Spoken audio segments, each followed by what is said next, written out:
This speech will start in 3, 2, 1. Thank you before to the PM and the opposite team, and allow me to continue as the first member of the government. Ladies and gentlemen, based on what PM said, I totally agree that all characters should be impoverished. Considering how they are harming the country, it makes perfect sense for them to feel what society has felt because of their bad actions. And every action has all consequences. And so do they.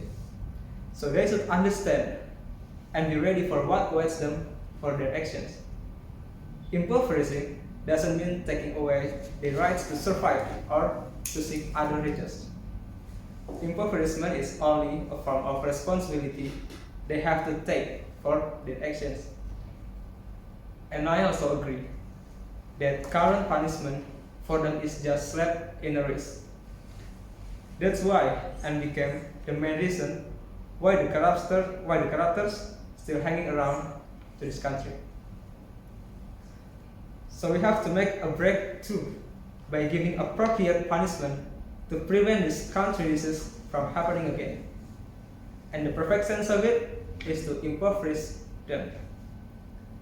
And about their families, ladies and gentlemen, they will not lose their right to socialize, to get an education, or to live a decent life. It depends on their effort to wake up, to rise up, because that's how the small families out there live and felt who are affected or harmed by this act of corruption. We all want to solve these problems. We all want to see this country to be clean.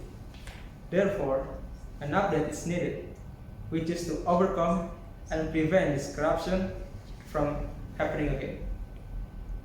And this is the best solution that government can present to make them deterred. I think that's all I can say, and I will leave it to the next respected speaker. Ladies and gentlemen, thank you for your attention. Speech will start in 3, 2, 1. Corruption always begins with an abuse of power, meaning that the preparator of corruption are usually carried out by the holder of power. In other words, that the violent acts communicated by bureaucratic apparatus in the form of corruption can create misery for the small people in a country. This means that with acts of corruption there has been a deprivation of people's right to economic, social, and cultural rights. It means that there have been violations of human rights. Law number 28 of 1999 concerning the implementation of a clean and free state of corruption, collusion, and nepotism stipulates that the practice of corruption, collusion, and nepotism is not only carried out between state administrators, but also between state administrators and other parties, which aim to limit the chance of the state's life on the community, nation, and state, as well as endangering the existence of the states.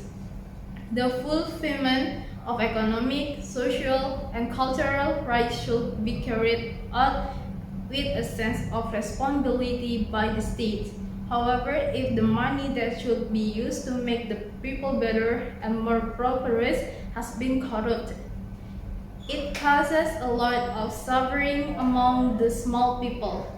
The non-fulfillment of economic, social, and cultural rights result in the violation of content of the Covenant on Economic, Social, and Cultural Rights, as well as a violation of human rights in general. What is called a violation in this covenant is: first, failing to take action to protect existing rights; second, not taking prompt action to prevent the right from being fulfilled;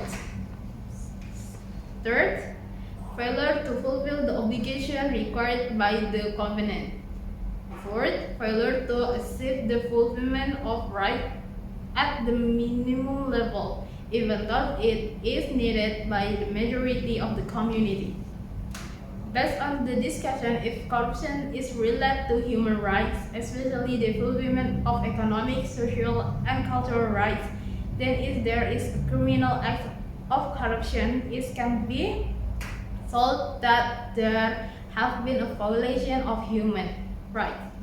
The thousands of funds provided by the fulfillment of this right has been corrupt.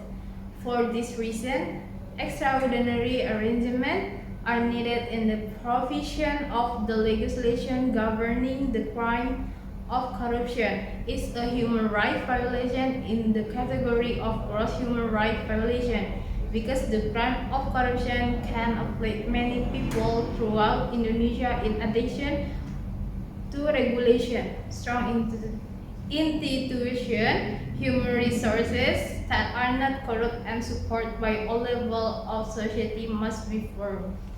That's all from me. Thank you very much. Wassalamualaikum warahmatullahi wabarakatuh.